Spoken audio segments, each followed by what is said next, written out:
Welcome to Public Affairs Roundtable, a discussion of current events in the nation and around the world and how they affect the people of Indiana. Here's your moderator, Larry Lough. Many interesting stories have come out of this 1988 presidential election year, the early days of the primaries and the caucuses. Perhaps none more interesting or strange, or whatever word you want to attach to it, than the candidacy of Pat Robertson, a television evangelist, the media says, a religious broadcaster, he defines it. Is this man merely making a point, or is he making a serious run at the presidency of the United States? Today on Public Affairs Roundtable, we'll be talking with his Indiana campaign director, Allan Sutherlin, who will be here to talk with us about Pat Robertson and the issues that surround and involve his campaign. Also with us, John Rouse, executive producer of Public Affairs Roundtable, and a member of the political science faculty at Ball State University. Allan, Pat Robertson is something of a different candidate. What does he bring to the Republican primaries, the caucuses, that the other candidates don't bring? The most obvious thing that he's bringing to the Republican Party in general is thousands and thousands of Democrats that agree with him philosophically. I think the important thing to realize with Pat Robertson and his campaign is that he's a conservative.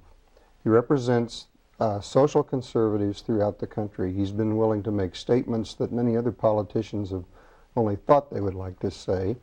And in the end, what is happening is that many new people that have never been involved in the process before are becoming involved in this campaign.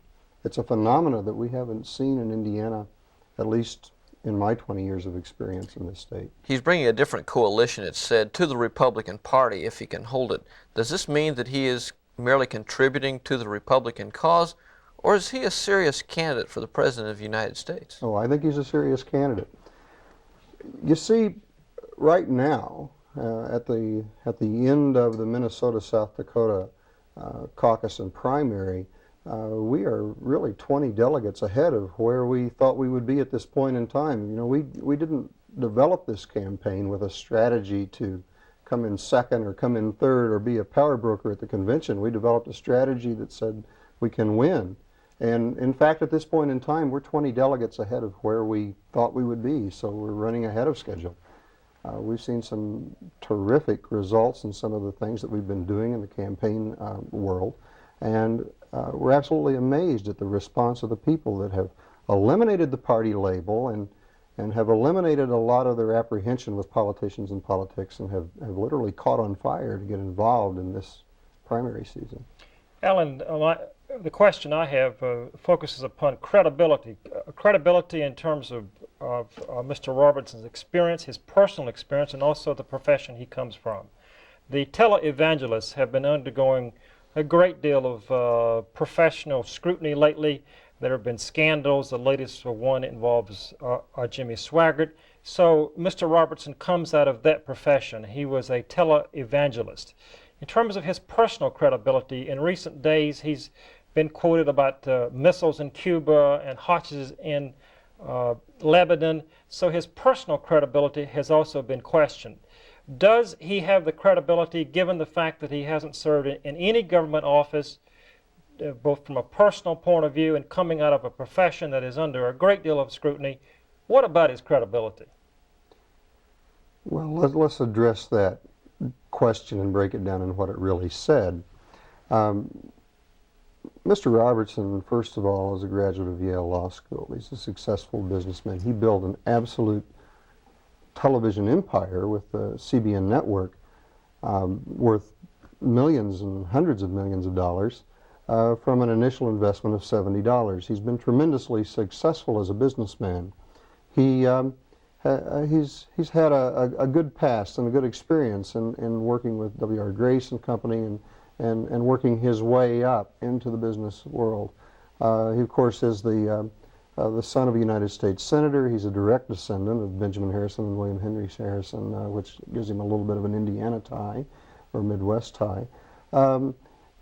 So as a televangelist, and he objects to that because he thinks that that's a label with a negative connotation because of some of the things that are happening that maybe is a little unfair in his case. He is a successful religious broadcaster. He's experienced and He has shown his ability to run a major operation, meet a payroll, deliver it on budget, and he thinks that's important. Now let's take the second element of your question. As I see it, does this lack of governmental experience make him qualified to be running for the President of the United States? Well, a number of people believe today that in fact it is that problem we have in our government, and that we have developed coming up through the ranks and training and training and training in the bureaucratic methods that has delivered us to the point where we are today in the federal government, that maybe we need someone completely from the outside. You know, that's an interesting point, because Ronald Reagan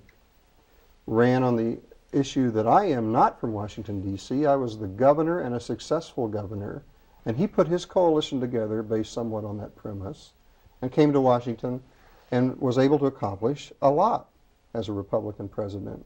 What Pat Robertson is saying is that, in fact, let's take that one step further.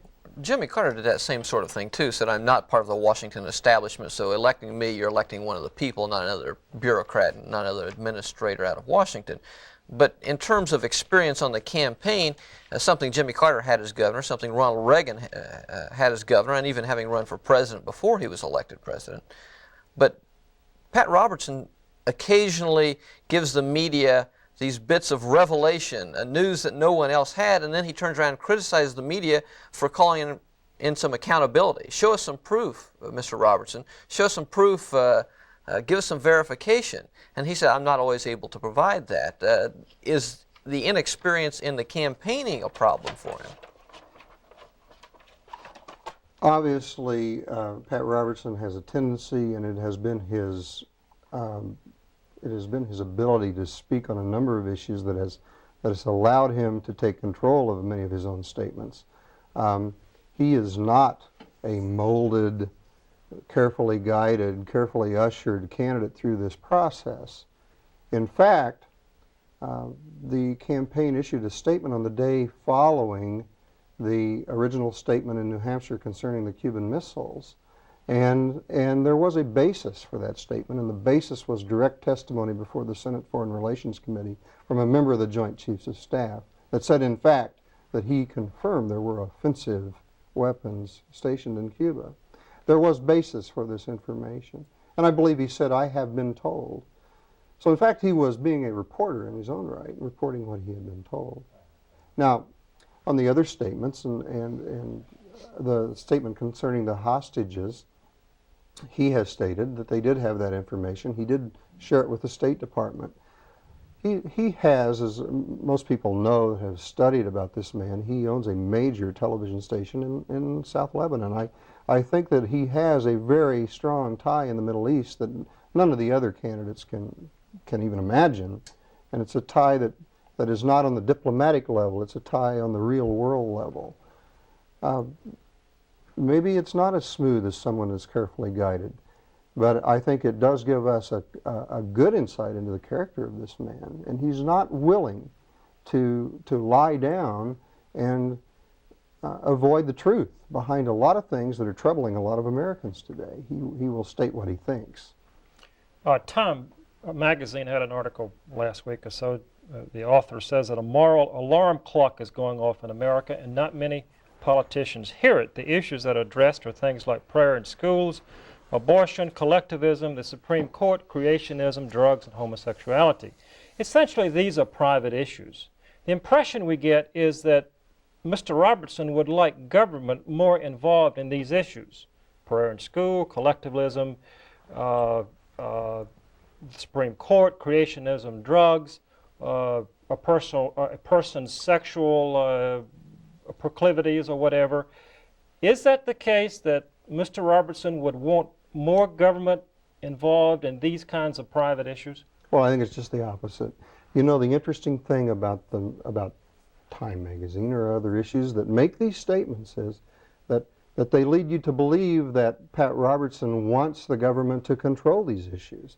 Well, in fact, I think it's just the opposite. If you take the Grove City Civil Rights Reconstruction Act at the present time, in fact, the government is mandating that a minority group is homosexuals, and that For example, a religious university, say for example a Catholic university, that believes that homosexuality is wrong, under this new Civil Rights Reconstruction Act, would be mandated to provide special facilities at all levels throughout that university for homosexuals as a distinct minority group protected under this new Civil Rights Act. Pat Robertson says this is ridiculous. Give us some freedom. You know, let's talk about the prayer in school issue. I don't think when Pat Robertson talks about putting God back into the schools, he's necessarily talking about prayer in school. Let me give you an example. A public school system in Michigan, and it can be documented. I'll be glad to document it at the conclusion of the program. But in that public school system in Michigan, the teacher was teaching her students to sing "My Country 'Tis of Thee" and "America the Beautiful." And as you know in that song, it talks about land of the pilgrim's pride. It talks about God in that song, and it also talks about land where our fathers died.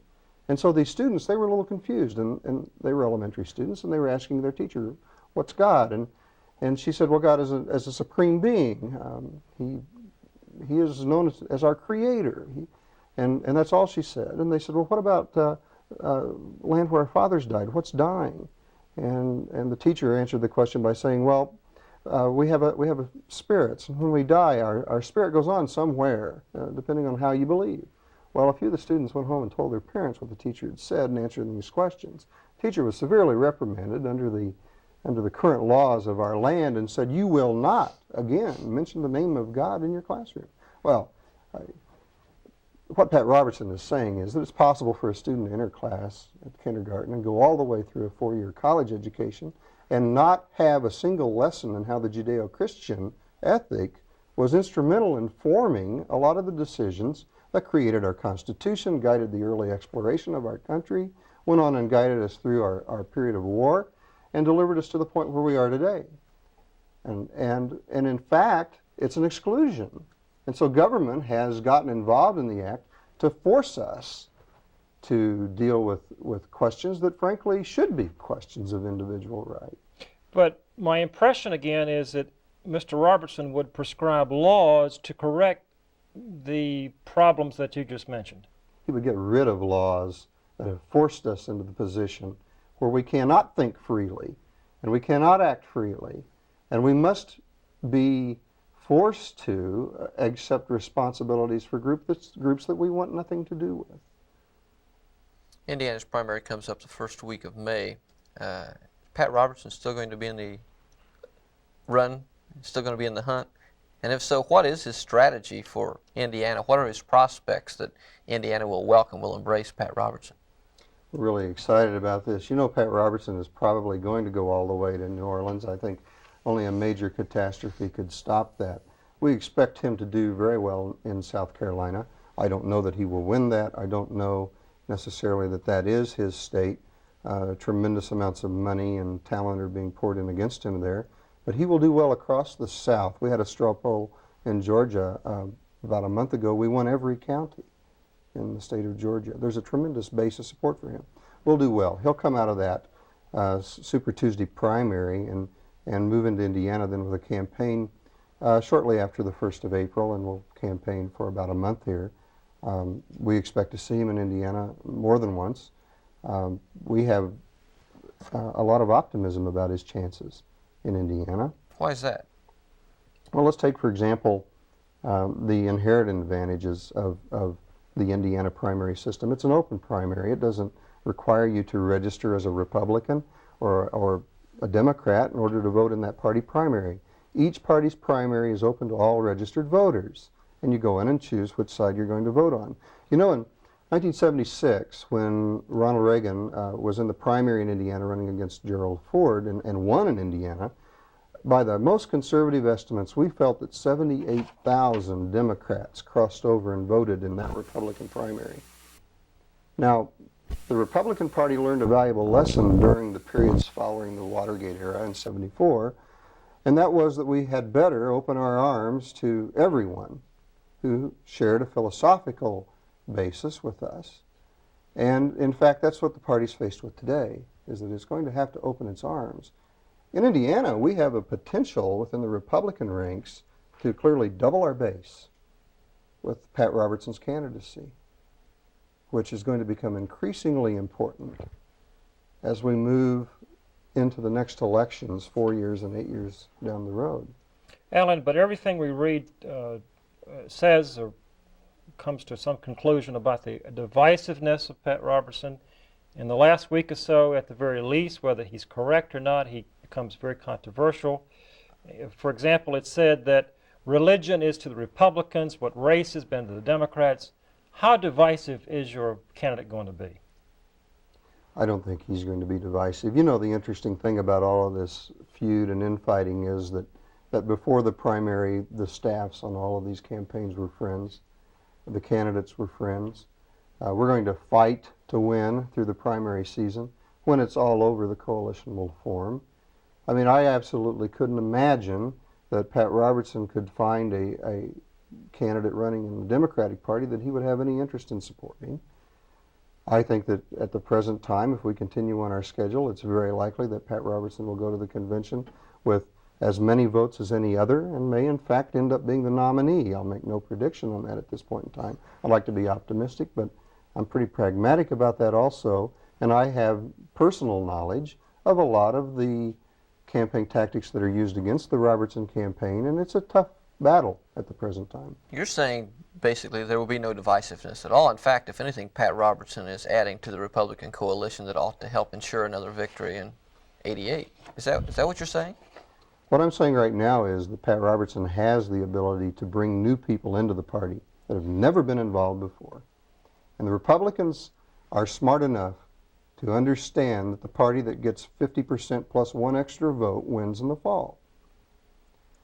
Pat Robertson speaks on social conservative issues. In fact, he will be, I believe, the spokesman for social conservative causes for the next 8 years at least. He'll come away from this campaign with a massive base of social conservative followers. In terms of a political coalition that he's attracting, he's building, it's been compared to that of George Wallace, a Southern conservative, not necessarily Democratic or Republican, but conservative on social issues. Is that a fair comparison? I think that some of those supporters will be part of this overall coalition. You see, these are people that are not impressed with the job our government is currently doing, and they also feel very strongly on issues such as family values. And Pat Robertson is speaking on their issues and has attracted them and has brought a fire up inside them, and that has mobilized people that have finally said, this man makes sense to us, and it's time to go forward. Now tell me how you define family, because I don't know of anyone who's really against family issues. Now how are you defining family in this case? Well, what are the family issues? Let's discuss some of these family issues. Our tax laws have worked against family in recent years. From that standpoint, over the last 8 years, our tax laws have been constantly moving against the family. There's a penalty there, and you know it every time you file your own tax statements. Let's take the moral issues, what is taught in our schools, what our children are exposed to. You know, let me give you an example. There is a very commonly used set of classroom textbooks in the elementary school levels today, and if you go through those textbooks, I will personally guarantee you will not find the term motherhood, the term marriage, the term housewife used at all in that textbook. The emphasis of that textbook is feminism, ecology, and the threat of nuclear war, or nuclear annihilation, or war among men.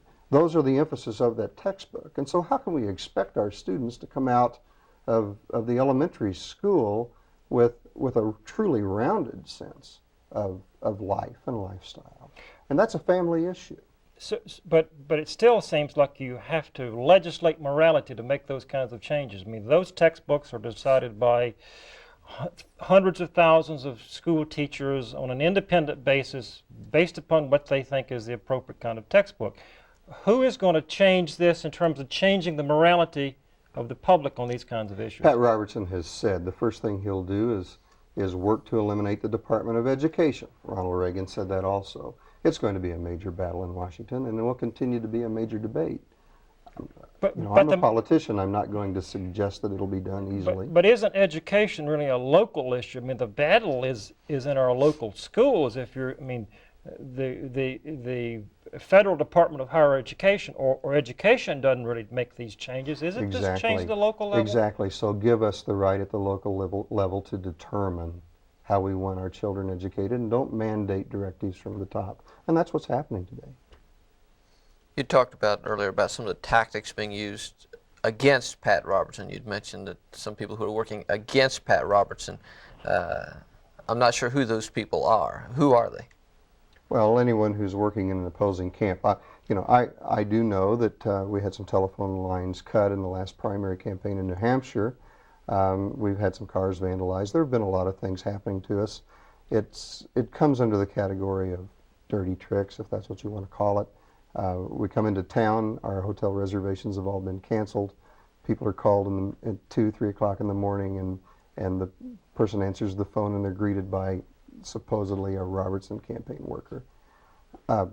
Those are the kinds of things that we've been facing in this campaign. It's a nasty little campaign. Why would they do it to Pat Robertson? Is that happening to Dole and Bush as well, and Camp? I don't have any knowledge of what's happening. It certainly isn't happening for many of the people in my campaign in Indiana. Pat Robertson did use the word sleazy the other day in talking about the Bush campaign. Said, while not actually accusing the Bush campaign, said it would not surprise him to learn that the timing of the Jimmy Swaggart scandal had been perpetrated, had been initiated, stimulated by the Bush campaign to try to embarrass Pat Robertson just before the Super Tuesday primaries, which are coming up soon. Does he have any foundation for that? Again, it's something he didn't support, but is this more of the dirty tricks, you think? Well, I think that the knowledge about Jimmy Swaggart has been available for quite some time. The timing of this Swaggart incident was interesting. If you want to believe that it was a grand strategy by someone out there to embarrass our candidate, I think that's fine, and I encourage you to believe that. It only works to our advantage, frankly. Isn't Mr. Robertson in this campaign, as Jesse, in my opinion, that Jesse Jackson is, to raise an agenda? I mean, Mr. Robertson doesn't really think he has that good of a chance to be president, but he does have an agenda he wants to raise. So it is a very important role to play in raising an agenda. So isn't that the main function of the campaign? Well, the main function of the candidate is to express his agenda. And he has a very strong, unique agenda. He's done a good job of presenting it. Jesse Jackson in the Democratic Party fulfills a similar role. And both candidates, it's been said that they are too hot to handle, that you simply cannot criticize anything they do. I don't disagree with that. But on the other hand, in recent weeks, Pat Robertson has gotten into the fray, and he's withstanding some of the criticism that I think all of the candidates were a little afraid to level at him earlier. It only increases the quality of the debate, and we'll be able to make our minds up on May 3rd in Indiana. Are his followers as anti-establishment as there's been some indication? A broad base of support, at least throughout this state. It's Republican, Democratic, and Independent. I would say roughly within the Republican organization in Indiana today, about a third of the regular party organization is evangelical Christian. About half of that supports Pat Robertson, and clearly does.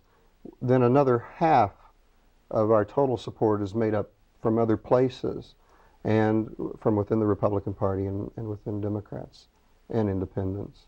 That's where the support's coming from. Ronald Reagan gets support in 80 and 84 from those who have school prayer, who have abortion high on their agenda. Yet, despite that support and despite the claims from those people who are involved in those interests, there's been nothing, literally nothing accomplished at the federal level in these issues.